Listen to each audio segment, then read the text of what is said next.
Hello and welcome. Hi. So I'm just making sure my cameras work. Perfect. Okay.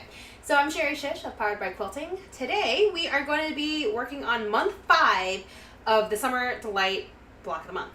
All right. So Summer Delight quilt. You can get the pattern and a quilt kit in the links below. And then this is actually the final quilt. This is actually a fairly large quilt. It ends up being 72 by 84. So this is like the top half of the bottom half. They look identical. They're symmetrical in that way. And then month 5, we are going to be working on some foundation paper piece blocks, okay? So there are 4 of these within the quilt. They look like this one right here or this one, okay? So we have 2 of 2. 2 and 2.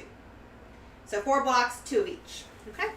So if you got your quilt kit from a quilt store or if you bought the quilt kit from me, you'll want to pull out fabric G and C and E. That's one set. And then fabric B, I, and E is the other set. So the green is on both. Okay? And then a couple other things that you're going to need for this. Hi, Hard Made Easy. Hi, TW. The other thing that you're going to need for this block is you're going to need page 12. Okay, so if you have a print pattern, page 12, photocopy it. You're going to need 16 of these. If you have the digital pattern, print off 16 pages of just page 12.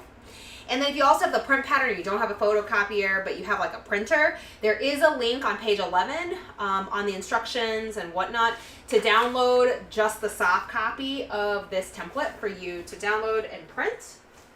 And you're going to need 18, oh, good grief, you're going to need 16 of these, 4 of these per block. You'll want to make sure you print them at 100% and you don't have any sort of scaling. So what the first thing that you'll want to do when you have this printed is to double check that the 1-inch square on the print of this block is actually 1 inch. So you take your ruler, put it over the 1-inch test block, and you go, yep, that's 100% 1 inch. If you are off at any way, so if this is larger or smaller than 1 inch, these blocks will not come out the correct size, all right? Today, what we're going to go through is we are going to go through making one of these blocks. They're going to be similar on all 4, okay? So I have printed out 4 different copies and I've already kind of prepped my paper, but I'll show you kind of what we need to do there. So for this block next, we are going to do probably this I, B, and E here. And part of it is those green is going to be the side pieces of it, and then the blue and the purple are the corners, okay? So when I say prep your pieces, what do I mean by that? You're going to want a couple different things for foundation paper piecing. One is you're going to want some paper scissors, and your paper scissors are going to be cutting out the paper template roughly, okay? So you don't need to cut it perfectly on the line. I actually would suggest you don't because you want a little bit of an edge to trim up your pieces later. But you're going to rough cut the template out of the piece of paper. Okay, so that's step 1. Step 2, you're going to fold on your stitch lines that go across the piece, okay? You're just going to fold and make a nice little crease in your paper for each of the long stitch lines. Not the outside ones, but the ones that you're going to be attaching different fabric to, okay? On page 11 of the pattern, I tell you how many of each set you're going to need. Just know that you're pretty much going to make 4 of each set. Just 2 and half, 2 and half, and whatnot. We'll pair them up correctly. Just know you're making 4 of each time. But in this case, because I'm making 1 of the blocks, I'm making 2 of each, okay? Because what's going to happen is this block looks like so. If you look at the block, it looks this way, This is the back of the block. So if you've never foundation paper pieced before, here's a couple pointers, okay? The paper side that have the letters are always going to be the back of the block. Because this quilt pattern was originally designed with batiks and there's no front and back to the fabric, it makes it really easy to figure out what size you need for each of these blocks. But if you're using a normal quilting cotton, you're going to want to make sure this is the back of the block. All right, so right side fabric should face up. All right, so this is kind of how that goes. And you can do and mark this whatever way you want. Most of these, all 4 of these blocks rather, the corner pieces are going to be identical, right? And then A1, which is the side pieces, are going to be all the same for each block. And so when I'm looking at this here, I'm going to say fabric E for this block is like so, right? And then B is on opposite sides, and I is on opposite sides, okay? So you can mark them, you can do whatever you want. I do it in pen, not a big deal. And then A2 and A4 on all of these blocks are gonna be white. And so I essentially use Island Batik white for a lot of different things. This is just my stack of like leftover that we're gonna be able to use for this quilt. If you bought a quilt kit or whatnot, you should have a designated amount of white for this. We'll talk through how you want to cut your strips in a moment. So before we get started, what are other things that may be helpful? So now we have our templates prepped, we have them all folded, we have them all labeled. Okay, Sherry, cool, now what? Never foundation paper piece before, what do I need? So a couple tools that might be helpful. Number 1, I use an add a quarter ruler. This is a ruler with a little bit of a lip on it. I don't know if you can tell, there's a lip on this ruler. This helps trim up your seams when you're foundation paper piecing. And I also use permanent easy stick, or like, this is from my scrapbooking, a My Stick. It's double-sided tape that you can like put on and stick things together.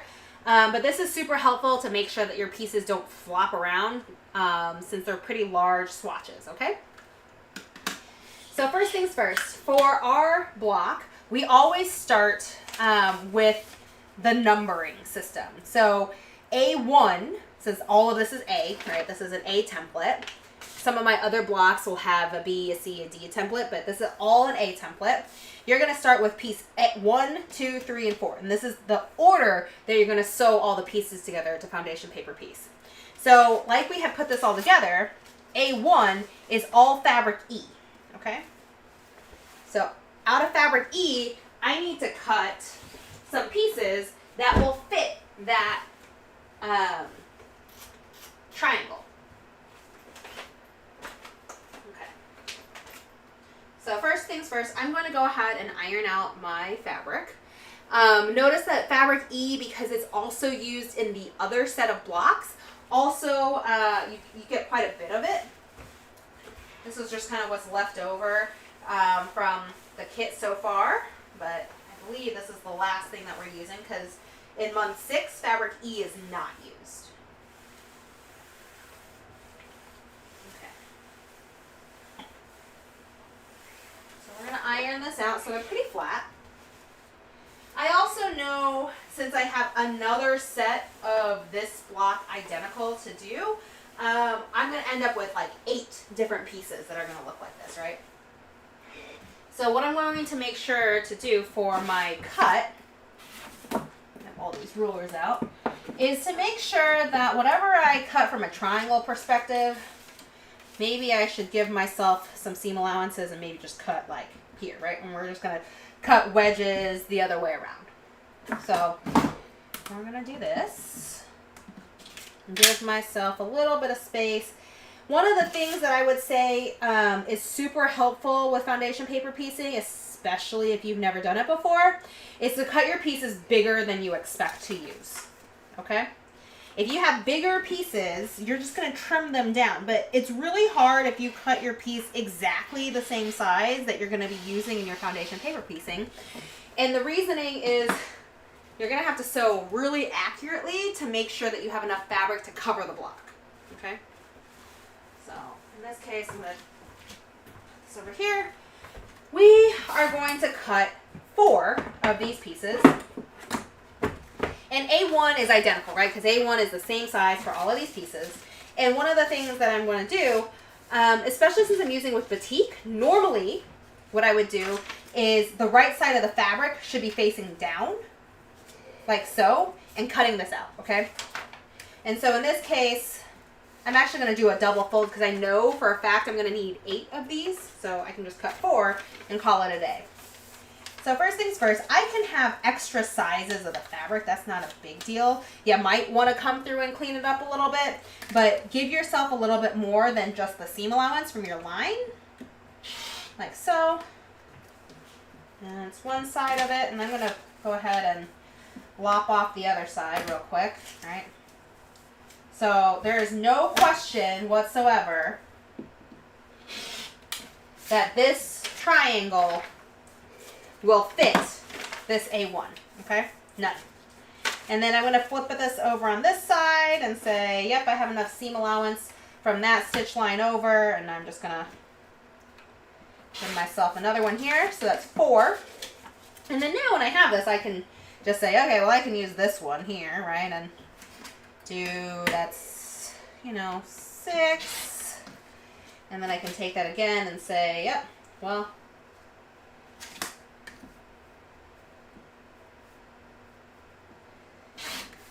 that's the other side, right? So now I have 8 of these triangles.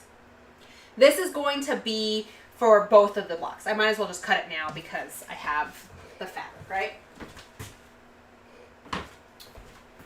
So how do I now attach A1 to the paper, right? So we say, all right, well, this is the right side up.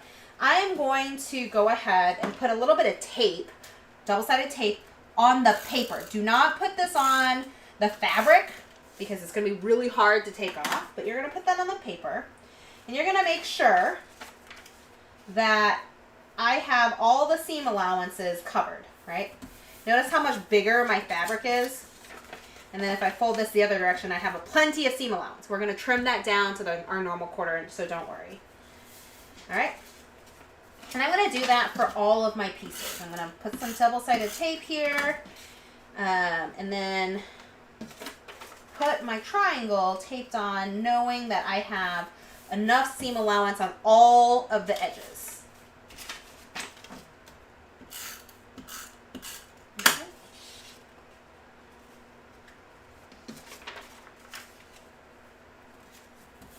All right, and then the last one. So we only use tape on the first and last piece, or at least rather I only use tape on the first and last piece, unless I have something just hanging out there that could potentially be floppy when I'm trimming up my pieces. So in this case, we're going to have A1 and A4 pretty much secured onto the paper before we trim. Okay, so we have those pieces. This is for the next set, so I'm going to take this away as well. Our next color is A2. All right, so from an A2 perspective, we're going to need a long sliver of white. We're going to actually need something that is going to have enough seam allowance on both sides, right? Because when you sew this down, you're going to have seam allowance on this edge and seam allowance on that edge. So, in my opinion, I like using like a pretty big strip. Since I have a big stack of this, I'm just taking something like this and saying, all right, well, I can cut that in half. This is probably much thicker than you're going to have, but something like this one here probably could also work. So I could theoretically just say, all right, well, Sherry, you can use this one. So I can use a big one or I can use a little one. It is completely up to you. All right, so do you see how that works here? I can essentially cut that off. Oh, that actually works on both, so let me do that. And I'm going to go ahead and iron these pieces because they're a little bit wrinkly.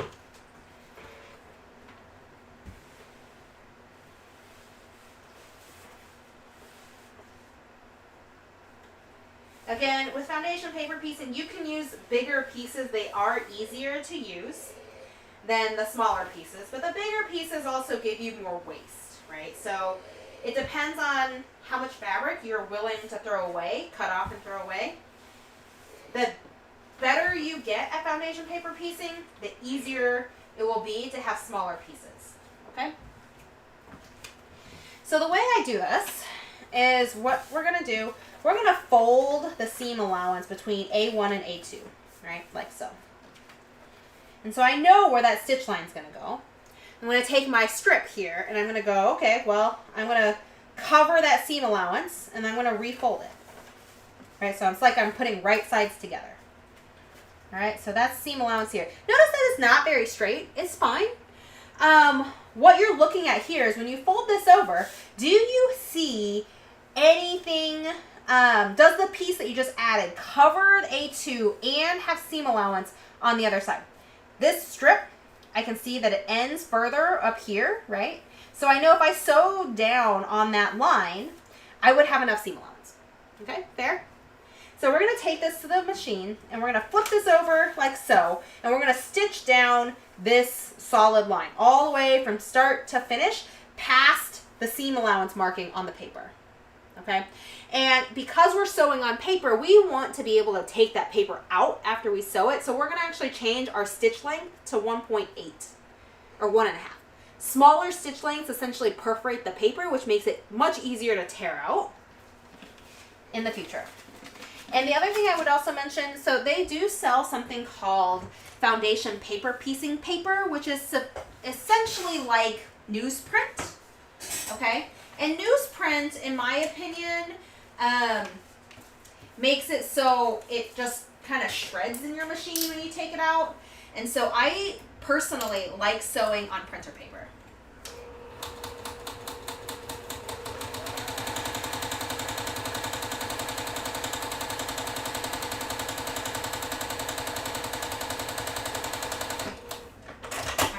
So we stitch all the way down like so. And we're going to repeat this for all 4 of our units, okay? So again, we're going to fold this in, make sure we have our seam allowance here. That looks completely off, so we're going to fold that. Oops, too far. Make sure we have seam allowance on our paper. I don't know if you can see that, but when you fold it, you'll be able to see through the paper to see how much fabric you have left.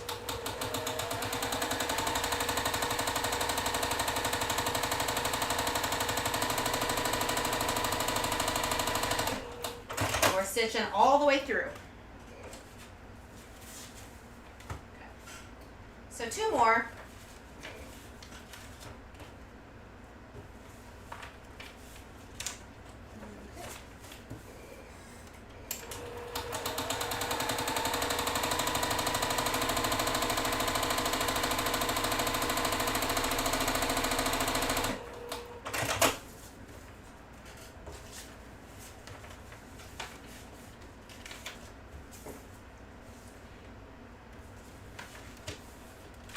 Double checked, and then now stitching the last one.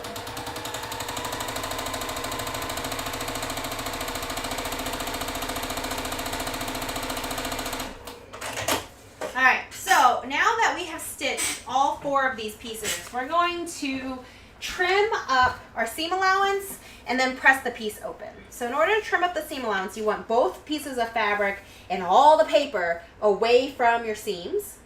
You can use your add a quarter ruler or just a normal ruler with a 1/4 inch marking on it to trim up your piece, okay? The nice thing about the 1/4 inch ruler, add a quarter ruler, it has that lip to catch the paper. But even if you don't have it, so I'll show you that with a normal ruler here, all you're gonna do is align that paper edge with your 1/4 inch seam and cut all the way down and trim off that extra fabric, okay?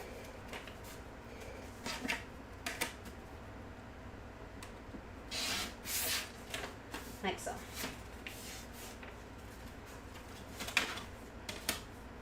Some of the things that I really love about foundation paper piecing is the fact that you can get some really cool shapes that you cannot get with traditional piecing. Alright, so we are going to now iron our seam and then press open this fabric.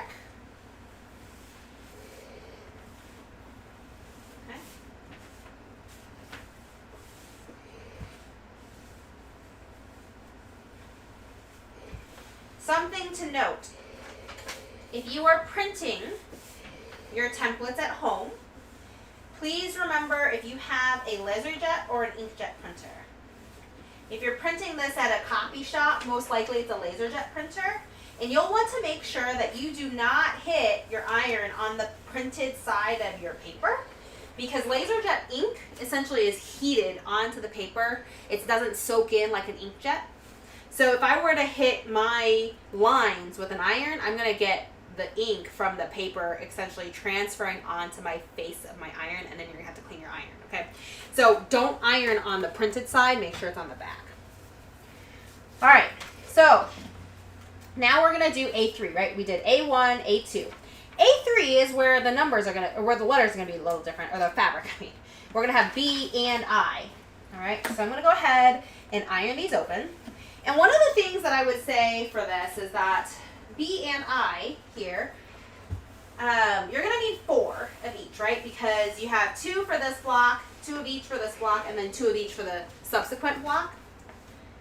But we're going to go ahead and just cut them stacked on top of each other and call it good. These are probably a little bit bigger than a 1/4 inch, I believe. I had the fabric requirements for this to be a quarter yard, but this is just kind of what's left over from the kit so far based off of what I've cut. So these are probably a little bit bigger if your shop gave you month by month kits versus a kit that had all the fabric at one time, okay?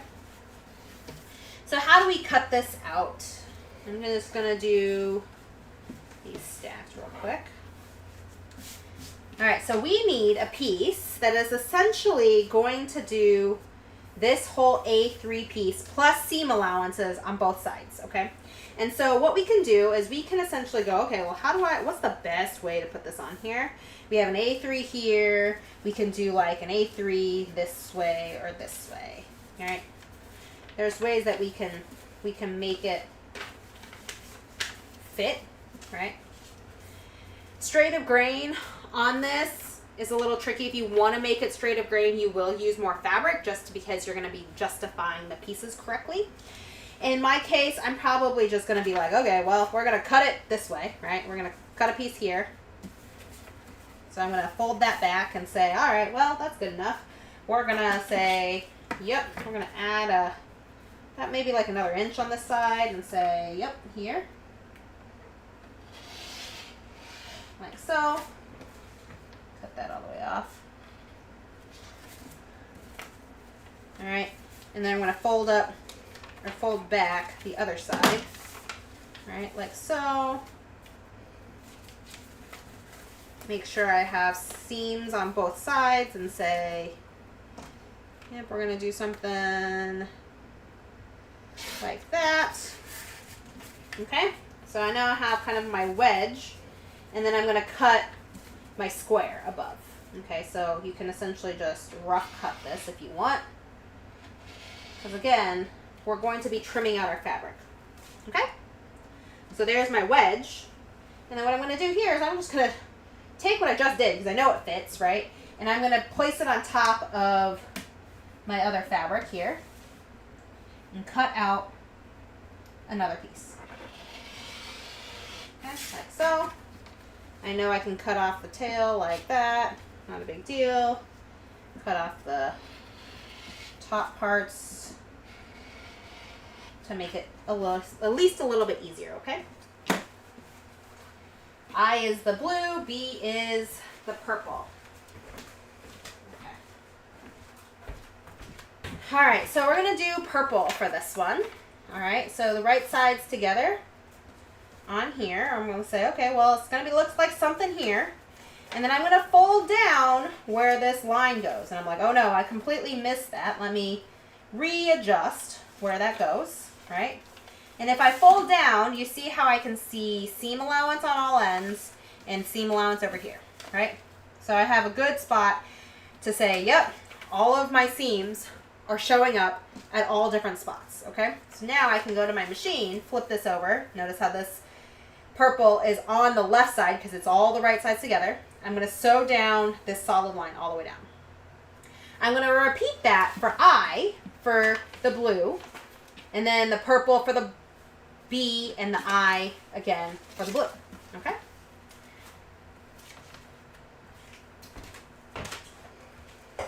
And we have it right sides together.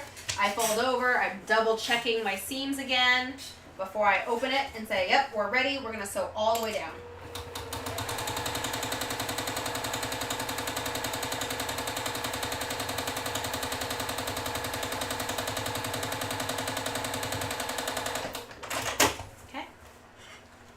And then we're going to do that again for all of the other pieces as well.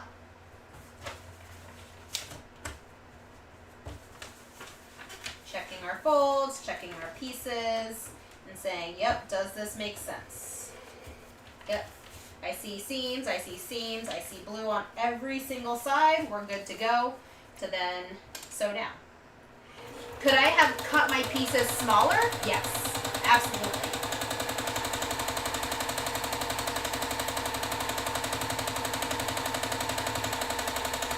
However, this realignment that I do here makes it much harder if my pieces are smaller.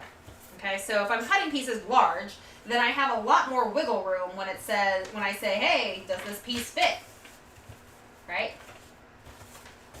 Than if I did when I have a smaller piece.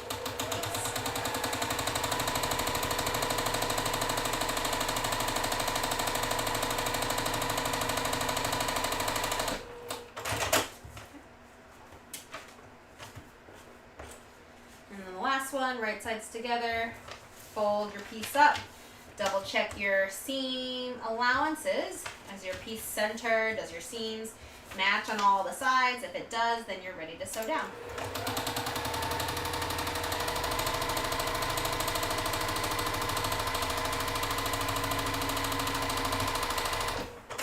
And again, I'm sewing through paper and apparently out of bobbin, so I should probably my bobbin. Well, I'm not out of bobbin. My thread just did not go through. Okay, so let me re-sew that real quick.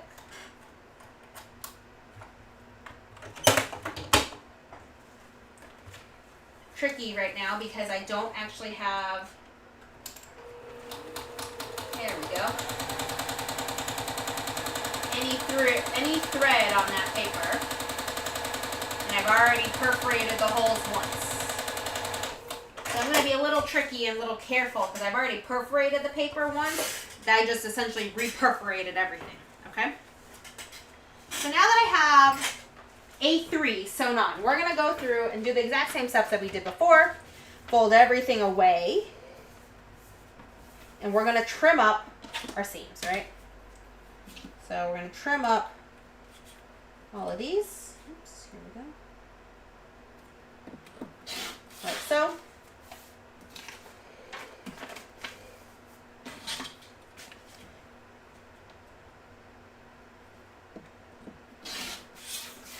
Notice that you'll see some of the green from A1 in this seam, and that's okay.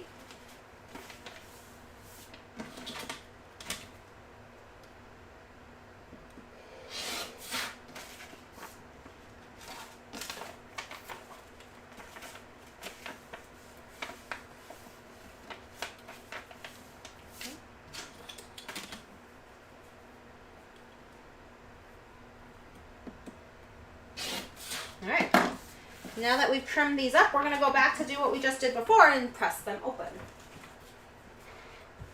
Before we add our last A4, which is the white.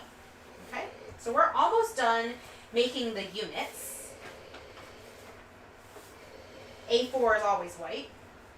A2 is always white. So when I made these blocks, when I made the quilt, so something like if you're making the quilt top, I actually just did all of the pieces together because this is the same template, right? So I just did 16 templates all together and made sure I knew which colors went where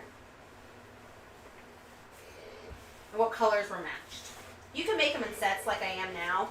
It's completely up to you, but just from a ease of use, I did them all together. So A4 and A2 are very similar, and so I need, some thin pieces. And you know, if I were to fold this in half, does this fit? Can I cut this in half and make it fit? Maybe. Do I have another piece? You know what we're going to do right now? I'm going to cut this in half. How big is this, number one? I don't even know. So this was a 3 1/8. Fair enough. So 1.5 inches or so. Like so. I don't know why I have a 3 1/8 inch strip, but apparently I do. Double check this one as well, maybe. Yeah, 3 1/8. So 1 9/16. Okay. I'm gonna go ahead and iron these. Make sure that they're flat. Make it a little bit easier on myself.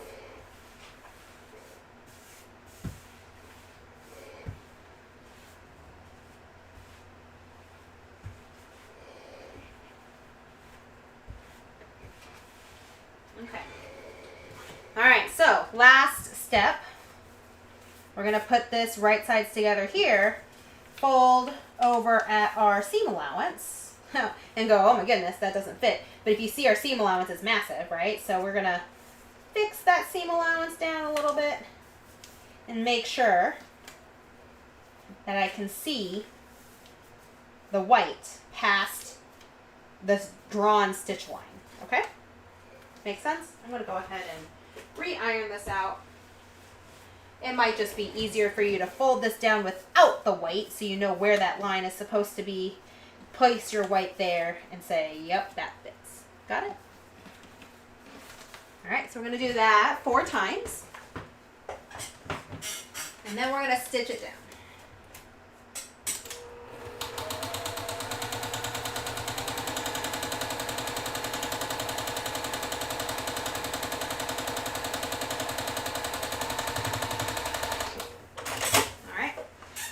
Do that another 3 times. So again, taking our piece, folding that down to know where that stitch line is, because my blue is like way too big. I'm going to put my white there where I think I have a decent amount of stitch line. Just decent amount of seam allowance. And then sew all the way down.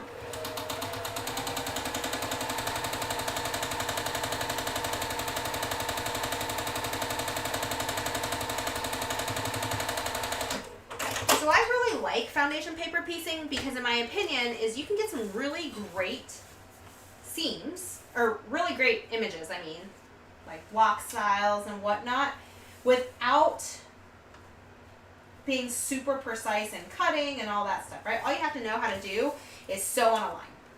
Because all you're doing is right now sewing on a straight line. There's no need for seam allowances that you're double checking to sew a 1/4 inch away, etc., etc. Like, you're literally sewing on a printed line. Okay. Last one. Not too much. Perfect.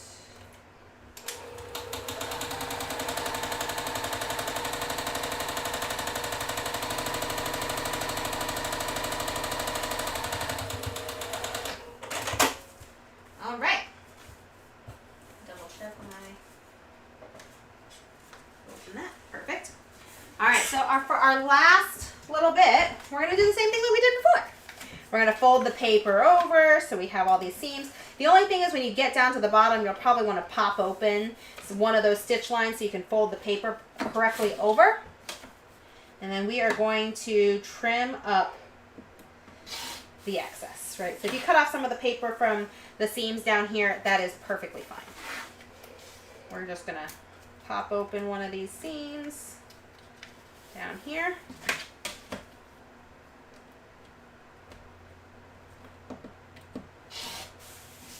Trim that up.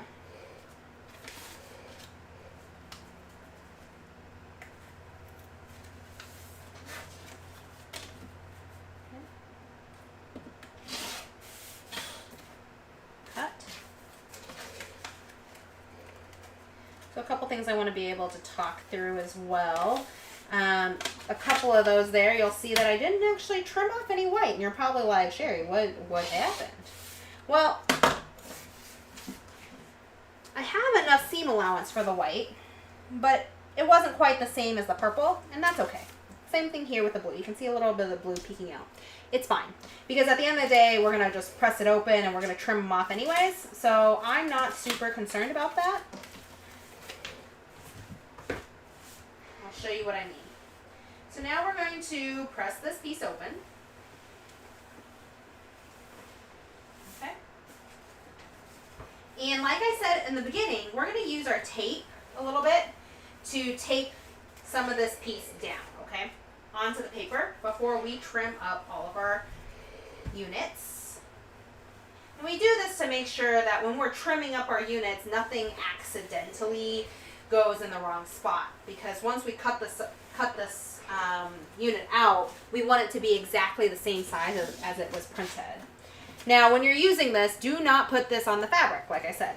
It's very, very tempting, but put it on the paper. I'm just going to put it a little bit on that corner here to make sure that that corner sits down, like so. So, a couple things. What if you sewn the fabric on and you're like, oh no, Sherry, the fabric moved on me. When I press it open, it doesn't cover that whole spot. What do I do? Well, you would want to unstitch that seam that you sewn. But remember, you're using a really small stitch length, so there's a ton of stitches. You don't actually want to unpick on the paper side or between the fabric and the paper. You want to unpick between the two fabrics to be able to get that cleanly off. And then once you get off all that thread, what you're going to want to use is some Scotch tape and tape over that line for two reasons. One, you're going to be able to still see where you're supposed to stitch, and that Scotch tape is going to also perforate as you sew. So then you can peel it apart and take the paper out when you're done, but it will keep your piece together long enough for you to continue making that unit and finishing it up. Okay. So now that we have all four of these pieces up here, we're going to take a normal ruler, use our 1/4 inch line, and cut a 1/4 inch away from the solid lines on all sides, okay? I don't recommend using the stitch lines or the seam lines that are printed. I mean, you can. They are to a 1/4 inch. However, if you wanted to say, I love this block, I want to make different sizes of this block, Sherry, you would essentially be printing your page at a different ratio than 100%, right? So my 1 inch block may be different. If you're going to say, I want this block to be 6 inches finished instead of 12 inches finished, I'm going to print this block at 50%. Well, if you print your block at 50%, guess what happens? Your seam allowance is 50%, okay? So if you trim your block then on the seam allowance line, you're only going to have an 1/8 inch seam allowance. So I just find it best practice to always use your ruler. The only spots that I don't are these little dog-eared corners here that I just kind of mark with the seam allowance line, or I'll just eyeball it when I size up my blocks up or down, okay? I'm going to go ahead, cut all of these blocks out. So we're trimming the excess, okay?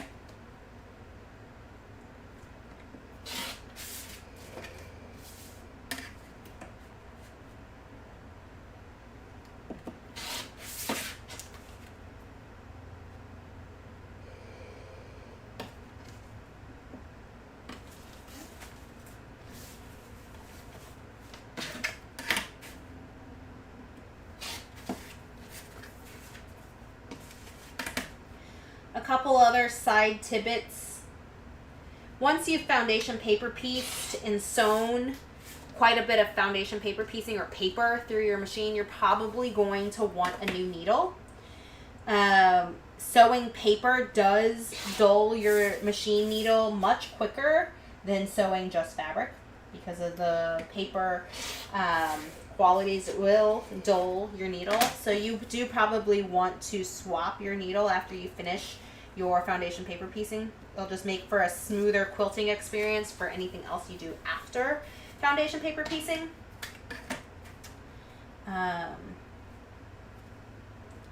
So that's just kind of my tidbit, right? So make sure you do that.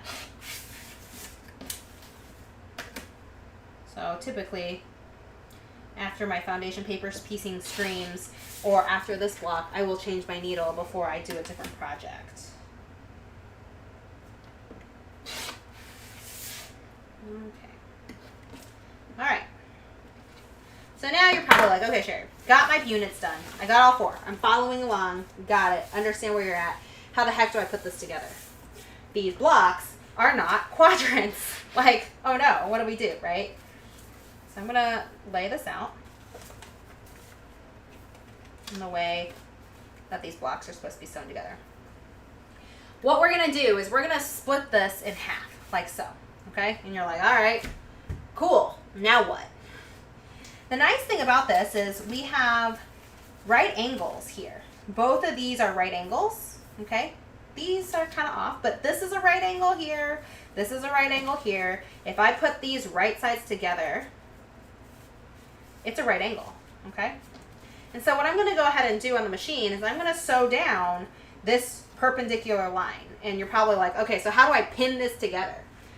I don't recommend using pins while you're using foundation paper piecing. I actually recommend using Wonder Clips. And the reason why, if you're going to pin this together, you're going to pin down with a pin, and then you're going to go like in and then back through, right? Because you want to pin it together. Well, in that action, because it's so thick, you have paper, you have multiple layers of fabric, you're going to actually shift your pieces, and they're not going to be precise, right? Like you just spent all this time sewing straight lines on paper to make sure you got precise lines, and you're probably not going to end up with something that is what you want. I'm trying to figure out which way I'm sewing this. Okay. All right. So I want blue up, and I'm going to sew this down. Okay.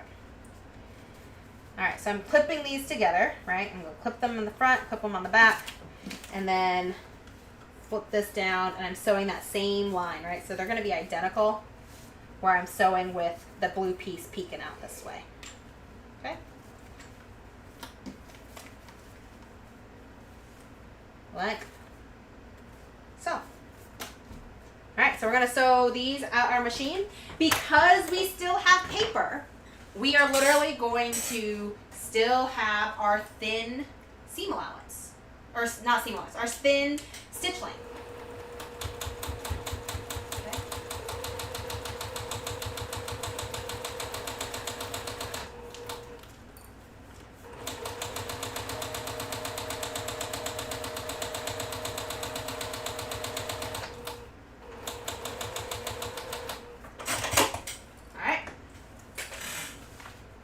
That is where that goes and looks like this.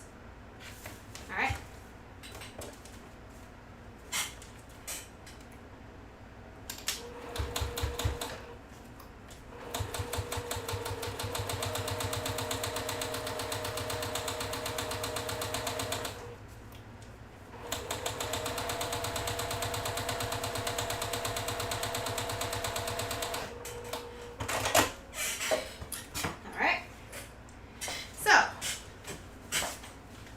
Both of these blocks now look like this, okay? And what I'm gonna do is I'm actually gonna take the paper out of the seam allowance before I go press, because right now, like, it's kind of a lot of paper, okay? It's kind of thick in the seam, it doesn't look great.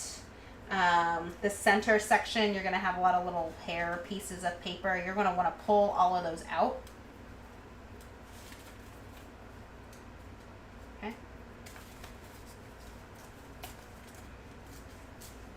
The other thing that might also be helpful is to take out this first wedge.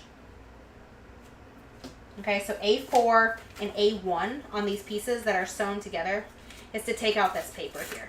Okay, and the reasoning is once you fold it and then you essentially sew down that seam on the main seam between the two, it actually gets a little bit difficult to get this little corner piece out. So you might as well take that out. Make it easier on yourself.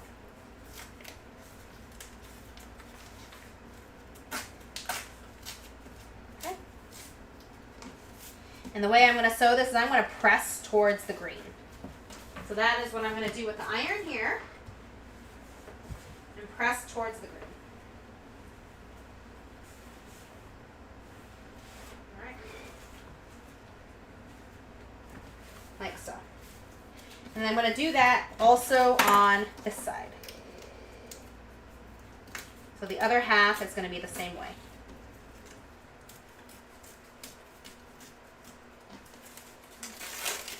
Take off A1.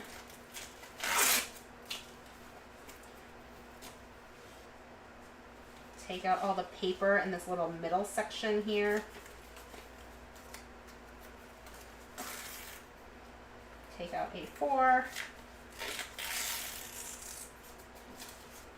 And then any of the paper kind of like stuck in there. So same deal here. I'm going to press towards the green.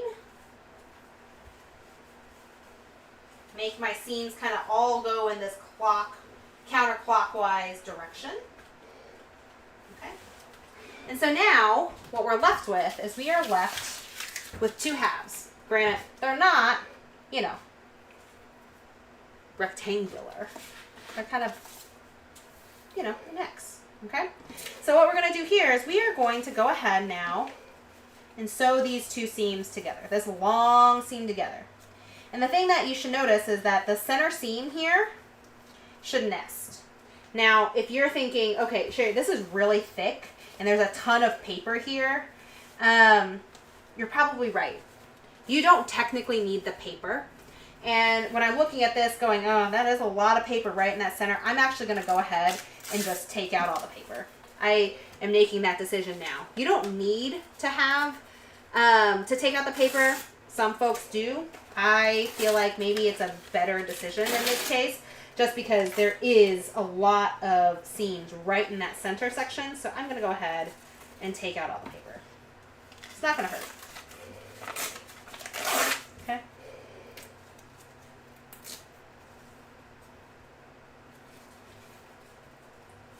You want to be a little bit careful at the edges of your seams to make sure you're not popping any of those seams open, and if you are, you should, you know, take a little bit of time to go back and restitch them. So if you accidentally pop a seam or something like that, go ahead and fix that now on the edge. Like right here, you can see I have a little bit of a popped seam. I'm going to go ahead and take that to the machine and just fix that just a hair. Even though we have the seams at like 1.8, the fact that we're ripping the paper out does sometimes pull that seam on the edges. So just be careful.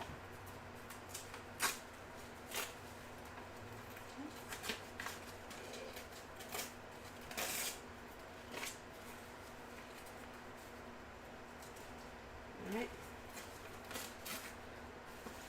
Once I get all of this paper out, I'm going to go ahead and hit this with an iron again, and before we sew that center seam. And then I'll show you guys, I think, what I'm going to do for a little trick to try to get through this super thick seam. Okay. You can kind of see where this paper is like completely stuck to the fabric. There we go. I didn't do a good job cleaning those.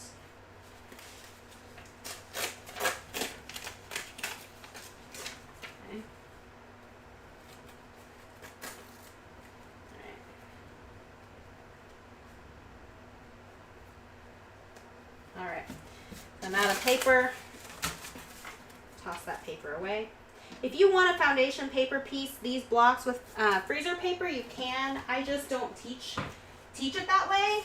But if you are a freezer paper foundation paper piecer, feel free to use these templates in whatever way, shape, or form that you want to foundation paper piece, as long as you end up with the correct number of blocks with fabric in the correct places. You know, no harm, no foul. All right. So we have our two halves, right? We are going to now nest this center seam that we already have. It's very, very thick right here. And we know that these lines end at the end. Okay, so I'm going to clip this at this end and then clip at each of the ends. But on this side, I'm going to clip it the other way, like so.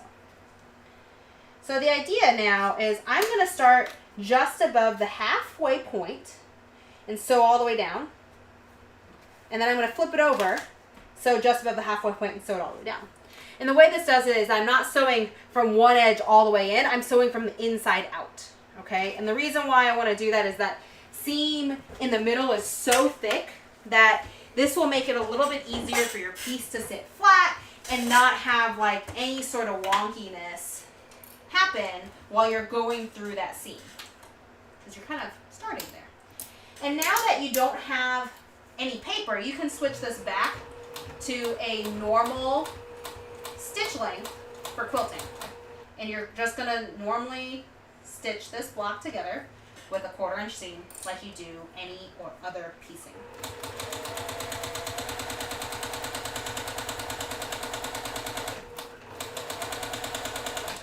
Alright, flip it 180, starting in the middle again,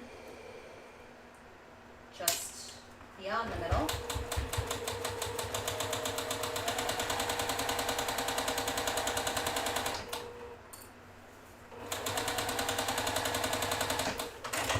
There you have it.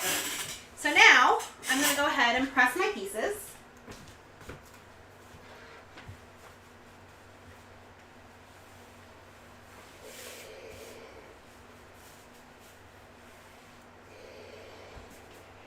And I'm really going to hit that center with some heat.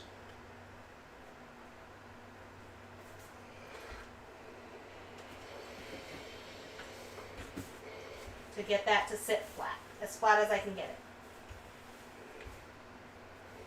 I am forcing my seams to all go in the same direction. That seam in the middle, because it's a bunch, I'm just letting it do whatever it needs to do to sit as flat as possible. But there you go. This is your block. Okay? So we're going to make 2 identical blocks. So there's going to be 2 of them that look exactly like this, and 2 that are going to have the other colorway, but it's still the same block, right? Just different colors. And this block, if you've done it correctly, should measure exactly your 12.5 inch square. Ta-da! All right. So that is it for month 5. You're going to go through and you're going to make 4 of these total, 2 of this and 2 of the other colorway. And then I will see you here next month to finish out month 6. Month 6 is pretty easy, if I remember correctly. I think it's just a whole bunch of pinwheels for the top and bottom of the quilt. And then in October, we'll come back and we'll do the full quilt top assembly. So until then, I hope you guys have a great rest of the weekend and a great month, and I'll see you then. Bye.